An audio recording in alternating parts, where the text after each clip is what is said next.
Friends, welcome to Nandkishore classes. तो आज हम एक बहुत ही इंटरेस्टिंग टॉपिक करने जा रहे हैं। ये ऐसा टॉपिक है जो आप अपनी डेली लाइफ में यूज़ करते हैं, वो है फोर्स। आइए हम इसको एग्जाम्पल्स के साथ समझते हैं। First is push. आप किसी भी डोर को ओपन करने के लिए क्या करते हैं? आप उसको पुश करते हैं। कोई बैट्समैन है, उसके पास बॉल आई, उसने उसको हिट किया, उसने बॉल को क्या करा? पुश करा। Second is pull. अब उसी डोर को क्लोज करने के लिए क्या करते हैं? पुल करते हैं। पहले ज़माने में लेडीज़ जब वेल में से पानी निकालती थी तो क्या होता था? उसमें बकेट के साथ रोप लगी होती थी। रोप को वो क्या करते थे? पुल करते थे वेल में से पानी निकालने के लिए। तो what is that? They are applying force. Third is lift. Lift means, मान लो आपको कोई बॉक्स है, आपने उस बॉक्स को नीचे से उठाना है, तो आप बॉक्स को क्या कर रहे हो? लिफ्ट कर रहे हो। That means you are applying force on it. Next is twist.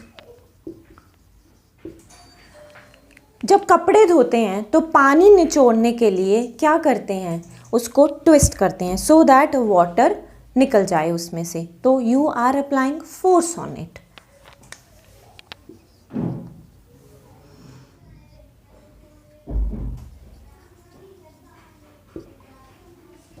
Next is stretch. Let's suppose आपके पास रबर बैंड है, आप उसको क्या कर रहे हो? स्ट्रेच कर रहे हो। That means you are applying force on it. आपके पास एक स्प्रिंग है, आप स्प्रिंग को क्या कर रहे हो? स्ट्रेच कर रहे हो।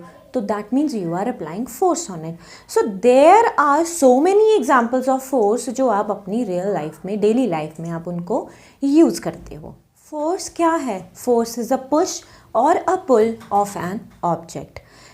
It is a vector quantity. Vector quantity का क्या मीनिंग है? It has magnitude as well as direction. इसको हम एक एग्जाम्पल के साथ समझते हैं। डोर वाली ही एग्जाम्पल ले लेते हैं। आप किसी डोर को पुश कर रहे हो, दैट मीन्स आप धक्का लगा रहे हो, वो डोर आपसे अवे जा रहा है, तो आप उस पर किसी एक डायरेक्शन में फोर्स अप्लाई कर रहे हो, तभी वो आपसे अवे जा रहा है। सिमिलरली आप किसी डोर को पुल कर रहे हो, तो आप क्या कर रहे हो? आप अपनी डायरेक्शन में उसको फोर्स अप्लाई कर रहे हो। दैट मीन्स आपने कुछ फोर्स अप्लाई करी, उसका मैग्नीट्यूड भी है और उसको डायरेक्शन भी है। Next is SI unit of force. This is newton. It is represented as capital N. Now, force acts in same direction or in opposite direction. तो इस चीज़ को हम एग्जाम्पल्स के साथ समझते हैं।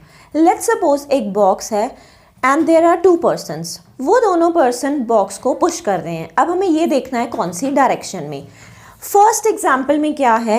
एक बॉक्स है, फर्स्ट पर्सन उस पर फोर्स अप्लाई कर रहा है 10 न्यूटन, सेकेंड पर्सन उस पर फोर्स अप्लाई कर रहा है 5 न्यूटन। तो इस बॉक्स पे नेट रिजल्टेंट फोर्स कितनी एक्ट करेगी? We will write F is equal to F1 plus F2। F1 कितना है? 10 न्यूटन। F2 कितना है? 5 newton. So net resultant force will be 15 Newton in this case. That means in this case forces are acting in the same direction. Next case है when forces are acting in the opposite direction. इसमें देखते हैं net resultant force कितनी होगी। F is equal to, ये F1 act हो रही है 10 न्यूटन, बट ऑपोजिट डायरेक्शन में F2 एक्ट हो रही है 5 newton. So we can write F1 minus F2। F1 कितना है? 10 न्यूटन। F2 कितना है? 5 newton. So it will become 5 newton. This is the magnitude of net resultant force. Next up is we have a box, उस पे F1 force लग रही है 10 Newton, F2 force भी कितनी लग रही है? 10 newton, and both forces are acting in opposite direction. तो नेट रिजल्टेंट फोर्स कितनी होगी? F1 minus F2। F1 कितना है? 10 न्यूटन। F2 कितना है? 10 Newton. So net resultant force is 0 in this case. तो हमने यहाँ पे क्या समझा कि forces act in same direction, वो ऐड होंगी, forces act in opposite direction, वो क्या होंगी? सब्ट्रैक्ट होंगी। तो अगर आपको ये वीडियो पसंद आया, आपको ये फोर्स का कॉन्सेप्ट समझ आया, तो इस वीडियो को लाइक करें और ज़्यादा से ज़्यादा शेयर करें। Thank you so much.